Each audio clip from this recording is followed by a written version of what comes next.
Nunca es tarde si la dicha es buena y si el orador es mejor todavía. Y digo esto porque ya casi, bueno, a 10 días de que acabe abril, pues no es tarde para hablar de las efemérides de abril, de cómo pasó abril a lo largo de los siglos por nuestra Guadalajara y por nuestra España.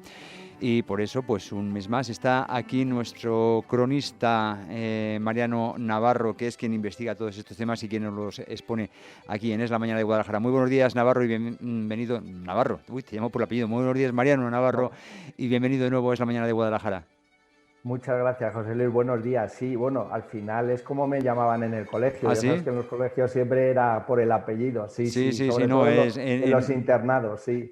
a mí también, bueno, a mí me han llamado ya en esta vida de casi todo, pero, Bueno, pero sí, era Solano también y bueno, pues, oye, muy orgullosos, ¿no? De que se nos conozca por, hombre, por nuestro hombre, apellido. eso siempre, claro que sí. No hay que renunciar al apellido de Bueno, uno. yo depende, en el cole y en Marchamalo Solano, por Azuqueca Provencio, y ya sabes, cada uno dice, uy, es que es igualito que su padre, y vas al otro pueblo y dices, es que es clavado su madre. Bueno, pues no Ah, sé. bueno, sí, eso es una pelea continua en la familia. Quien a lo Bueno, suyo se parece, honra merece. Venga, vamos a lo que vamos. ¿Por bueno, dónde empezamos hoy las efemérides?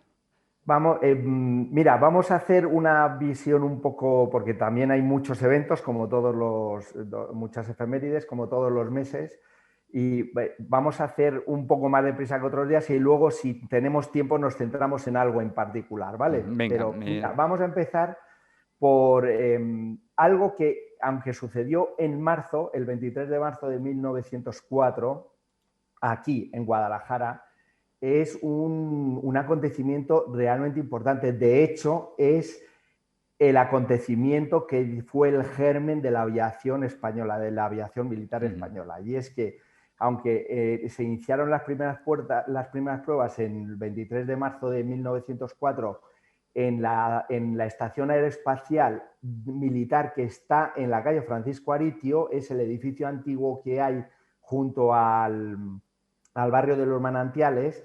Ahí fue Leonardo Torres Quevedo junto al capitán Barberán y al teniente Collar quien empezaron a desarrollar toda la aeronáutica española. Y eso es un evento muy importante porque además en muchos casos fue modelo para otras aeronáuticas europeas.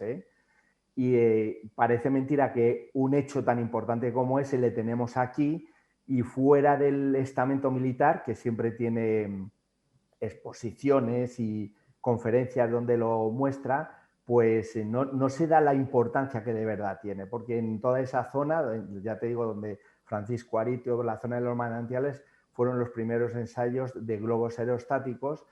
Y quiero recordar, aparte de a los dos militares, a Barberán y a Collar, quiero recordar a Leonardo Torres Quevedo, porque este hombre fue una mente privilegiada que tenemos aquí en España, que además ya comentamos que fue el que hizo el funicular de las cataratas del Niágara, que todavía funciona el original, y es importante recordar un evento como este.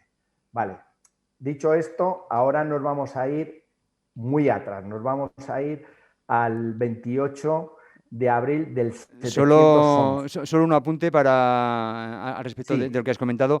Lamentable que en Guadalajara, absolutamente lamentable que no tengamos un museo por haber sido te la oigo cuna mal, de José la Luis. aeronáutica española y más lamentable aún que en este 125 aniversario de este hecho que has comentado no se haya hecho absolutamente nada, no se haya propuesto nada a nivel institucional para resaltar la importancia que tuvo Guadalajara hace más de 100 años, como hemos visto hace siglo y cuarto, pues como precursora desde la Escuela de Ingenieros de lo que es ahora la aviación, tanto civil como militar. Absolutamente lamentable, ya lo hemos denunciado reiteradamente aquí de mano del experto correspondiente, pero en fin, esto es lo que hay. Ahora sí, continuamos por donde Sí, consideres, Mariano. bueno. Bueno, vamos ahora muy atrás, nos vamos al 28 de abril del 711. Estamos en la primera llegada del general Tarif, el general Omeya, en la entrada de los musulmanes a la península. Entra por Tarifa con 7.000 soldados bereberes y sube por el río Guadalquivir hasta Córdoba, que es donde establecen sus primeros asentamientos. Hay que recordar que la invasión musulmana fue por una diferencia entre familias musulmanas, se autoexiliaron parte de una familia por el riesgo que conllevaba pues, la agresividad en su zona. Y hay que recordar que vienen desde el año 711 al 725, es cuando invaden la península. Y a partir de ahí empieza la reconquista con don Pelayo desde Asturias.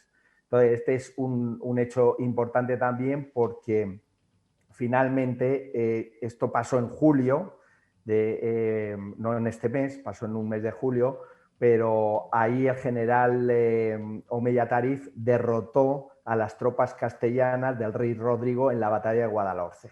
Y a partir de ahí fue toda la extensión del reino musulmán y de las taifas musulmanas en toda la península. Uh-huh. Bueno, pasamos ahora a abril de 1493. En mi interés continuo y permanente de demostrar que todos estos movimientos separatistas son falsos y no tienen ningún fundamento histórico, uh-huh. Pues en abril de 1493, no he encontrado el día en concreto, curiosamente, pero los reyes católicos reciben a Cristóbal Colón después de su primer viaje en Barcelona, en la Catedral de Barcelona. Entonces, lo digo porque quien piense que han tenido alguna vez una identidad distinta, pues simplemente es falso, porque todos estos eventos demuestran que eso era falso, ¿no? Además, de hecho, yo no sé si en su día lo comentamos, en la Catedral de Barcelona está el Cristo de Lepanto, que es el Cristo que llevaba la Gran Armada en la batalla de Lepanto, y se lo regaló Felipe II a la Catedral de Barcelona, y le llaman el Cristo de Lepanto porque está ahí, era el buque insignia de nuestra Armada. Bien, pasamos ahora 21-28 de 1503, batalla de Ceriñola. Bueno, la batalla de Ceriñola, que está ubicada, es una ciudad italiana ubicada en el norte, en los continuos avatares de toda esa zona, si era Francia, era España quien dominaba toda esa parte de Italia, de lo que hoy conocemos como Italia, todo lo milanesado, uh-huh. Pues Fernando González de Córdoba, el gran capitán, junto a Diego García de Paredes, literalmente es que les duró el ejército francés 5 días. O sea, arrasaron con todo el ejército francés y además son las primeras estrategias en las que posteriormente se basaron los tercios para estructurar toda la fuerza militar. Porque Gonzalo Fernández de Córdoba fue pionero en estrategias militares, especialmente en combatir dentro de zonas más o menos urbanas, no en batallas de campo abierto. Y tuvo mucho éxito. Fíjate qué éxito tuvo y qué rencor le tenían los franceses, que en la guerra de la independencia, cuando descubrieron dónde estaba enterrado, dispersaron sus restos para que no se pudiese ir a conmemorar un hombre histórico. Sí, los dispersaron para no tener esta posibilidad, sí, ¿no? Sí, no se sabe exactamente dónde están ahora enterrados, claro, si los dispersaron. No, claro. Bueno, Ceriñola, vamos al 23 de abril de 1521. Estamos en Villalar, en la batalla de Villalar de los Comuneros. Uh-huh. Los comuneros, no sé, probablemente a la gente le suene la palabra comunero, eran 3, Bravo, Pay y Maldonado, y eran unos afines a la Casa Trastámara, uh-huh. Y no querían que Carlos I de España tomase el trono, heredase el trono de España, que Carlos I era hijo de Juana, la reina Juana, de Juana la Loca, porque no me gusta nada. Ni a mí, ni a nadie. Sí, ni a nadie que conozca un poco. La reina Juana I de Castilla. Eso es, a Juana, y de Felipe I, Felipe el Hermoso, que era el heredero de la Casa de los Austrias. Uh-huh. Entonces ahí tuvieron unas tan importantes diferencias como que llegaron a la batalla de Villalar, y que finalmente fueron decapitados por Carlos I en Villalar de los Comuneros como consecuencia de la resistencia que le ofrecía. Uh-huh. Batalla de Bicoca, 27 de abril de 1523. Yo creo que ya lo hablamos en alguna ocasión, pero vamos, una breve reseña siempre viene bien. En una ocasión, no recuerdo ahora bien, pero pero fue en abril, y los tercios españoles vuelven a arrasar a la caballería suiza, que estaba a cargo, dependía del rey Francisco I de Francia, de Ceriñola, como consecuencia de la batalla de Ceriñola, ligamos una batalla con otra. Y la batalla, bueno, fue un desastre para la caballería suiza, que tenía el prestigio de ser una caballería nunca vencida. Los tercios la derrotan con el saldo de 3.000 caballeros muertos, y acuérdate, porque esta anécdota sí recuerdo que la comentamos, y un soldado español también muerto por la coz de una caballería. Sí, por la coz de una mula, que fue la única baja de un español, sí, pero que no cayó bajo las armas enemigas. Eso es, sí señor.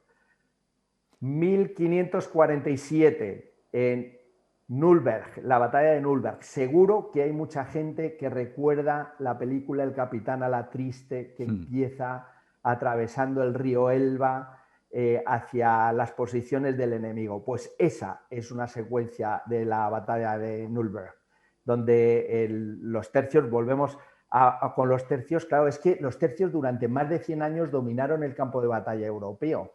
Y además tenemos que recordar que en el mundo occidental solo ha habido una potencia que ha durado más como imperio que la española, que ha sido los romanos, que tuvieron 350 años, y nosotros estuvimos más de 310, 315. Todos los demás imperios, el británico y todos estos, han durado 100 años. Lo que pasa es que son más próximos a nuestra época y parece que es más reciente, y la gente tiene como más asumido el imperio británico, pero que no se confunda la gente. Los romanos y luego el imperio español han sido los más extensos en el tiempo en la historia del mundo occidental. Lo que pasa es que de manera simultánea lo ven que... Perdón, en Nuremberg no. En Nuremberg... con lo bien que venden los británicos sus victorias y esconden sus derrotas, claro. Aquí lo hacemos a la inversa. Aquí, digamos que lo único que se habla es de nuestras derrotas e ignoramos nuestras victorias.